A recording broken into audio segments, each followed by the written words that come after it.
नमस्कार। आज हम कर रहे हैं कक्षा 8 की पाठ्यपुस्तक विज्ञान के 15वें लेसन कुछ प्राकृतिक परिघटनाओं के प्रश्नोत्तर। और इस कड़ी में पहला प्रश्न है, निम्नलिखित में से किसे घर्षण द्वारा आसानी से आवेशित नहीं किया जा सकता। देखिए, हम तांबे की छड़ को आसानी से आवेशित नहीं कर सकते। बाकी प्लास्टिक का पैमाना है, फूला हुआ गुब्बारा है, ऊनी वस्त्र है, हम रगड़कर आसानी से आवेशित कर सकते हैं, लेकिन तांबे की छड़ को इस प्रकार आवेशित नहीं किया जा सकता। ठीक है। दूसरा प्रश्न है, जब कांच की छड़ को रेशम के कपड़े से रगड़ते हैं तो छड़ क्या हो जाएगी? छड़ वो धनावेशित हो जाता है और कपड़ा ऋणावेशित हो जाता है। ठीक है, यानी छड़ क्या हो जाएगी? धनावेशित और कपड़ा हो जाएगा ऋणावेशित। अब हमें तीसरे प्रश्न के अंदर दिया गया है सही और गलत।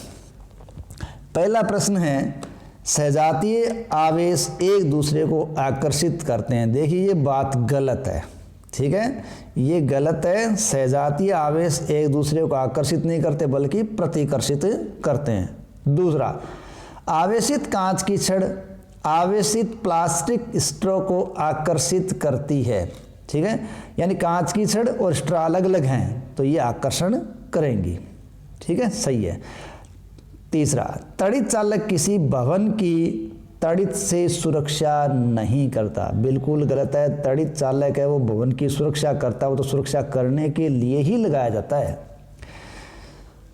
भूकंप की भविष्यवाणी की जा सकती है। गलत है। अभी तक इस प्रकार का हमारे पास कोई टेक्निक या टेक्नोलॉजी नहीं आ पाई है कि हम भूकंप की भविष्यवाणी कर सकें। चौथा प्रश्न है, सर्दियों में स्वेटर उतारते समय चट चट की ध्वनि सुनाई देती है, इसकी व्याख्या कीजिए। देखिए, सर्दियों में स्वेटर उतारते समय घर्षण होता है। ठीक है, और घर्षण होता है जिससे स्वेटर आवेशित हो जाता है और आवेशित होने के कारण स्थिर विद्युत आवेश इकट्ठा हो जाता है और ये आवेश एक दूसरे के संपर्क में आने पर आकर्षण और प्रतिकर्षण करते हैं, जिसके कारण स्वेटर उतारते समय में चट चट की ध्वनि सुनाई देती है। इसमें चिंगारी भी उत्पन्न होती है और ये घटना तड़ित के समकक्ष मानी जा सकती है। ठीक है, तो ये था कौन सा प्रश्न? चौथा प्रश्न। पांचवा प्रश्न है, जब हम किसी आवेशित वस्तु को हाथ से छूते हैं तो वह अपना आवेश खो देती है, व्याख्या कीजिए। ठीक है, यानी आवेशित वस्तु को जब हाथ से छुएंगे तो वह अपना आवेश खो देती है। देखिए, जब हम किसी आवेशित वस्तु को छूते हैं तो वह आवेशित वस्तु अनावेशित हो जाती है, क्योंकि मानव शरीर है वो विद्युत का चालक है, जिसके कारण आवेशित वस्तु का आवेश हमारे शरीर से होता हुआ पृथ्वी में चला जाता है और जिसके कारण आवेशित वस्तु अनावेशित हो जाती है। ठीक है, तो यह था पांचवा प्रश्न। छठा प्रश्न है, उस पैमाने का नाम लिखिए जिस पैमाने पर भूकंपों की विनाशी ऊर्जा मापी जाती है। इस पैमाने पर किसी भूकंप की माप 3 है। क्या इसे भूकंप लेखी से रिकॉर्ड किया जा सकता है? क्या इससे अधिक हानि होगी? देखिए, भूकंपों की विनाशी ऊर्जा रिएक्टर पैमाने पर मापी जाती है। तो विनाशी ऊर्जा किस पैमाने पर मापते हैं? रिएक्टर पैमाने पर। इस पैमाने पर भूकंप की माप 3 है, तो इसे भूकंप मापी से मापा जा सकता है, जो कि सिस्मोग्राफ होता है। और जहां तक नुकसान की बात है, नहीं, इस माप पर कोई अधिक नुकसान नहीं होगा। ठीक है। सातवां प्रश्न है, तड़ित से अपनी सुरक्षा के 3 उपाय बताओ। देखिए, तड़ित से सुरक्षा के 3 उपाय हम क्या कर सकते हैं? तड़ित के समय यदि किसी वाहन में है तो उसके खिड़कियां दरवाजे बंद कर लें, और तड़ित के समय खुले में है तो सिमट जाएं और अपने शरीर को छोटा सा छोटा कर लें, बैठ जाएं, और इस समय सिर को घुटनों के बीच और हाथों के बीच रख लें। इससे आपका आकार छोटे से छोटा हो जाएगा। तड़ित के समय स्नान न करें और तड़ित के समय विद्युत तारों तथा धातुओं की तारों को न छुएं, ये ध्यान रखें। 8वां प्रश्न है, आवेशित गुब्बारा दूसरे आवेशित गुब्बारे को प्रतिकर्षित करता है, जबकि अनावेशित गुब्बारा आवेशित गुब्बारे को आकर्षित करता है। इसकी व्याख्या कीजिए। देखिए, हम जानते हैं कि जो सहजातीय आवेश होते हैं वो सहजातीय आवेश परस्पर प्रतिकर्षित करते हैं और विजातीय आवेश एक दूसरे को आकर्षित करते हैं। इसी कारण एक आवेशित गुब्बारा दूसरे आवेशित गुब्बारे को तो प्रतिकर्षित कर देगा, जबकि अनावेशित गुब्बारा दूसरे आवेशित गुब्बारे को आकर्षित करेगा। ठीक है। अब है 9वां लेसन, चित्र की सहायता से किसी ऐसे उपकरण का वर्णन कीजिए जिसका उपयोग किसी आवेशित वस्तु की पहचान करने के लिए किया जाता है। तो किसी आवेशित वस्तु की पहचान करने का जो उपकरण है वो उपकरण होता है विद्युत दर्शी। अब देखिए विद्युत दर्शी बनाते कैसे हैं।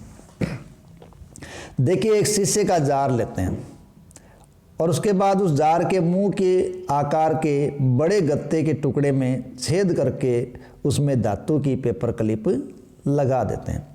यानी उस जार का जो मुंह है उसके मुंह के आकार से बड़ा गत्ता लेंगे, उस गत्ते के बीच में छेद कर देंगे, उस छेद में से धातु की पेपर क्लिप लगा देंगे और इस पेपर क्लिप के अंदर क्या करेंगे, एल्यूमिनियम की 2 बारीक पत्तियां गत्ते के लंबवत लटका देंगे या लगा देंगे और इसे जार में फिट कर देते हैं और इसी से विद्युत दर्शी तैयार हो जाता है। अब एक आवेशित रिपल को पेपर क्लिप के सिरे से स्पर्श कराएंगे तो सहजातीय आवेश वाली पट्टियां परस्पर प्रतिकर्षित करेगी, जिससे वे दूर होती हैं। इस प्रकार हम आवेशित वस्तुओं की पहचान करने के लिए विद्युत दर्शी बना सकते हैं। प्रश्न संख्या 10। ठीक है।